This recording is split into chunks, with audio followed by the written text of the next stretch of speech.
দেখতে দেখতে জীবনের আরও একটি অধ্যায় পার করে ফেললাম। হাই, হ্যালো অ্যান্ড নমস্কার। কেমন আছে সবাই? নতুন একটা ভিডিওতে সকলকে স্বাগতম। মনে হচ্ছে এই তো কদিন আগেই ভর্তি হলাম, নতুন নতুন বন্ধু পেলাম, সবার সঙ্গে পরিচয় হলো। আর এই তো কদিন আগের কথা, এরই মধ্যে যাবার সময়ও হয়ে গেল। তবে দিনগুলো কিন্তু খুবই সুন্দর, মেমোরেবল এবং অনেক অনেক ভালো ছিল বলা যায়। জীবনের সবচেয়ে ভালো দিনগুলির মধ্যে অন্যতম। টিচার্স থেকে শুরু করে নতুন বন্ধুরা সবাই যেন কদিনের মধ্যে খুবই আপন হয়ে উঠেছিল। সবাইকে অনেক মিস করব। এতক্ষণ ধরে যে দিনটির কথা বলছিলাম সেটি হলো আমার এমএ ক্লাসের লাস্ট দিন। তো সকাল সকাল আর আজ হলো লাস্ট পরীক্ষা, তাই ভাবলাম যে শেষ দিনের স্মৃতিগুলোকে ক্যামেরা বন্দি করে রাখা যাক। সময় মতো রেডি হয়ে ট্রেন ধরে চলে এসেছিলাম আমি আমার গন্তব্যে। আর এখনো যেন আজকের দিনটা যেন কেমন হাত পা আমার কাঁপছিল থরথর করে। ভালো লাগছিল এই ভেবে যে আজকে পরীক্ষা শেষ হবে, আর মনে মনে খারাপও লাগছিল, কষ্ট হচ্ছিল যে সবার সঙ্গে আর হয়তো তেমন দেখা হবে না, কথা হবে না। তাই ভাবলাম আজকে পুরোপুরি প্রপার কমপ্লিট একটা ভিডিও করব। আর এই যে ক্লাসে ঢুকছিলাম কাঁপাকাঁপি করে, সবার মুখটা একটু আধটু উঠেছিল বেশ ভালোই।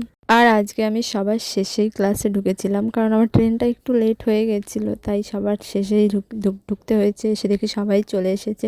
এই যে দিনটা আর কোনো দিন ফিরে আসবে না আমাদের জীবনে, না ওদের জীবনে, তাই থাক ক্যামেরা বন্দি হয়ে। তো বসে পড়েছি, ভাবছি আজকে একটু সময় নষ্ট করব না, সবার সঙ্গে কিছু কিছু মেমোরি ক্যাপচার করব। তো দেখো যতটা পারা যায় গল্প করব, সময় কাটাবো।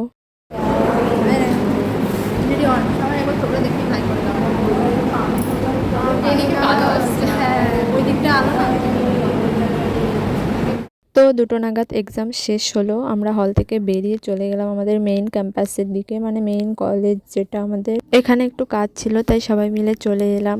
আজ আর বাড়ি ফেরার কোনো তাড়া নেই, না আছে পরের দিনের পরীক্ষার জন্য কোনো টেনশন। তাই আমরা সবাই মিলে হেলতে দুলতে অন্য সময়ের মতনই চলে এলাম আমাদের অফিস রুমে, কারণ আজকে রেজাল্ট দেওয়া হচ্ছিল। আর আমার তো একটু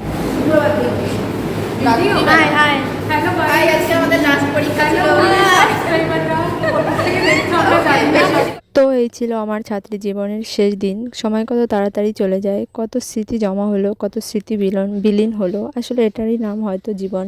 তোমরাও তোমাদের জীবনের এমন মেমোরিজ শেয়ার করতে ভুলো না কিন্তু কমেন্টে। টাটা।